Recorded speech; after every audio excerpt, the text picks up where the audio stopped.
ṣe é ó ṣe bí ọdún sọ̀kọ́ ìlú lẹ́mi èmi ìyá làmí dìde ìyẹn kọ́ dàbí ọ̀rọ̀ pọ̀ kó mi wí èsì omi bẹ́ẹ̀ nínú ilé mi. ẹsẹ̀ ìbílẹ̀ nílé mi. ọ̀rọ̀ ti dé bàbá làmí dì. bàbá làmí dì kòrókòró wà á kà sẹ́ẹ̀ lọ́wọ́ sàgbẹ́. bàbá làmí dì o. bàbá làmí dì. ẹ̀yin làmí dì ojú rẹ rèé ó tọ́jọ́ mẹ́ta ṣọ́ọ̀ṣì bọ̀. Èkó ni. Èkó o ti jẹ́ tán lẹ́kọ́. mẹ́jẹ tán. ọ̀lẹ́ lẹ́kọ́. ọ̀lẹ́ mi. rúlé sẹ́ẹ̀. ìlúlé rẹ. rúlé o ti ṣùgbọ́n jẹ́bi kú sí ọ o lè rúlé ọ. jésù o ti pààrọ̀ rẹ. ṣé yẹ ọ̀rọ̀ bọ̀. ẹ bọ́ ni. jèsì yẹ òdìdí mọ̀dẹ́.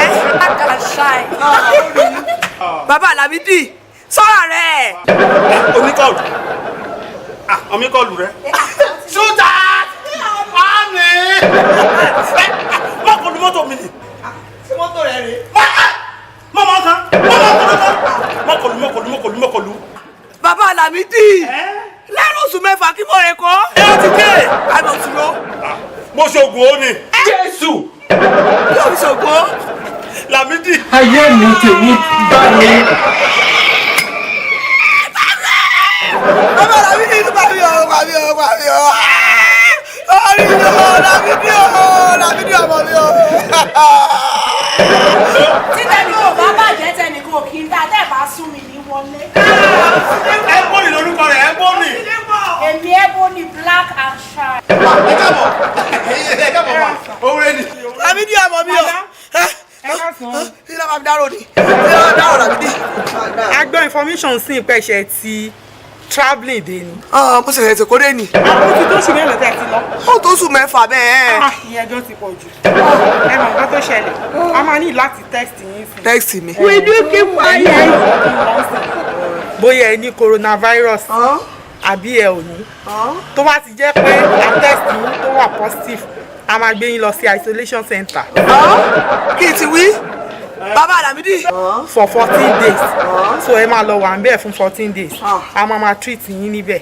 nísìnyí mo fẹ́ test yín. Jesus is Lord. ẹni kọ́rọ́. ìnàbọ̀ sí ìnàbọ̀ sí ìnàsí. ìgbà mi ò bàbá Lámídì. Ayé mi tèmi bá mi. Please drop that sound, Ejo. ìyá nípa bọ́sà. Madam, drop that sound. Ejo kò ń ṣe nǹkan tó fẹ́ ṣe. ìbọn nàbọ̀ sí mi ẹjọ́. aṣítọ́mọlúwàbí fún yín ṣe ti gbọ́ mi just 14 days pé lẹ́fí máa wà ń bẹ̀ tẹ́ ẹ bá ti ní wọ́n máa tọ́jú yín tẹ́ ẹ bá dé ti ní you are free to come back to your home. ìtì ó dìmọ̀ pọ̀ sí lórí ó dìmọ̀ pọ̀. àmì tì í. Need to respect yourself. àmì ìbò. Pé ẹ ní ìyàn mi pé máa kú. Ẹ máa lọ wọ́n á bẹ̀ 14 days ní kí wọ́n tọ́jú yín lásán. Ó yẹ yín bẹ́ẹ̀ pé ẹ ti ní ìyàn mi pé ní ti pé kẹ́kẹ́ wà ń bẹ́ẹ̀ kí a fi yà yín sọ́tọ̀ kún náà àwọn tó wà lára nínú àwọn ará ìlú. Ó yẹ yín nǹkan tá a sọ. So madam please ẹ má waste time wa. Ẹ jọ̀ọ́. Mo bẹ̀ yín sí ẹ jẹ́ kó lórí pé a máa ṣe kọ́tẹ́ fẹ́. Ẹ jọ̀ọ́ ẹ. ọ̀gá ìlú. mi kì í wọ́ lọ.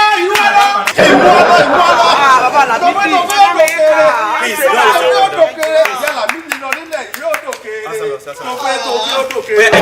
Madam, ọdún kan ní kẹ̀yẹ́ kọ́ lóorùn.